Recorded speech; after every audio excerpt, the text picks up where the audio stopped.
নুসরাত ফারিয়াকে আমি ছোট থেকে চিনি, আমরা যেহেতু একই স্কুলে লেখাপড়া করেছি। এই যে আমার এখনো গা হাত পা কাটা দিয়ে উঠছে ওটা চিন্তা করে। তো আমার একটা মিউজিক ভিডিও আছে যেখানে হচ্ছে আমি রাত্র 3:30 মানে ভোর রাত্র 3:30টার সময় আমাকে রেইন মানে রেইন যেটা ফলস রেইন আমরা বলি সেটা দিয়ে আমাকে শীতের রাতে ভেজানো হয়েছিল, বৃষ্টির একটা সিন ছিল। তো এই যে আমার এখনো গা হাত পা কাটা দিয়ে উঠছে ওটা চিন্তা করে। সো ওই টাইমে আমি ওই শ্যুটটা কমপ্লিট করে বাসায় যাওয়ার পথেই আমার জ্বর চলে এসেছিলো। তো এই যে আমরা অনেক কষ্ট করেই কিন্তু শুটিং করি এবং মিউজিক ভিডিও শুটিংগুলো কিন্তু আমাদের অনেক ভোর থেকে কল টাইম থাকে এবং রাত অবধি চলতে থাকে, যেহেতু আমাদের ওয়ান ডে শ্যুট থাকে, একদিনের মধ্যে আমাদের পুরো গানটা নামাতে হয়।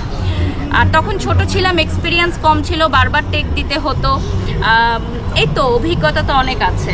এখন মিউজিক ভিডিওতে কাজ করা হয় না, যেহেতু এখন ব্র্যান্ড প্রমোশনই করছি বেশিরভাগ।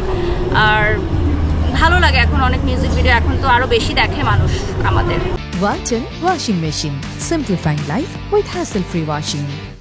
নুসরাত ফারিয়াকে আমি ছোট থেকে চিনি, আমরা যেহেতু একই স্কুলে লেখাপড়া করেছি। তো ডেফিনেটলি আমি গাড়িতে আসতেও যখনই আমি চোখ বন্ধ করছি আমার ফারিয়ার কথা চিন্তা হচ্ছে যে ও এখন কিভাবে আছে, কি অবস্থায় আছে।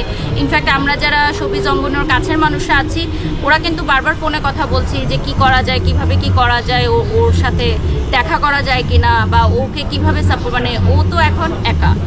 তো একটা মেয়ের জন্য যে এটা কতটা মেন্টাল একটা প্রেশার এটা আপনারা নিশ্চয়ই বুঝতে পারছেন, নট অনলি যে একজন নায়িকা, একটা মানুষ হিসাবে, একটা মেয়ে মানুষ হিসাবে। তো আমি অবশ্যই এর একটা সুস্থ মানে চাই, দ্রুত একটা সুরাহা চাই আমরা। আর শিল্পীদেরকে নিয়ে এখন তো রিসেন্ট আপনারা দেখছেন অনেকজনের নামেই আসলে এরকম হচ্ছে। তো সবাই তো আমাদের আসলে কাছের মানুষ, কি বলবো বলেন, তো সব মিলিয়েই তো আমরা ভুল করলেও তারা আমাদের কাছের মানুষ, ভুল না করলেও তারা আমাদের কাছের মানুষ। এই তো আমাদের ভুলগুলো খুব ক্ষমা সুন্দর দৃষ্টিতে দেখবেন। এছাড়া তো আমি তো খুব ছোট একজন মানুষ এবং আমি আসলে কখনো রাজনৈতিক দলের সাথে বা অন্যদের সাথে যুক্তও ছিলাম না। তো আমি ব্যাপারগুলো ডিটেলস বলতে পারবো না।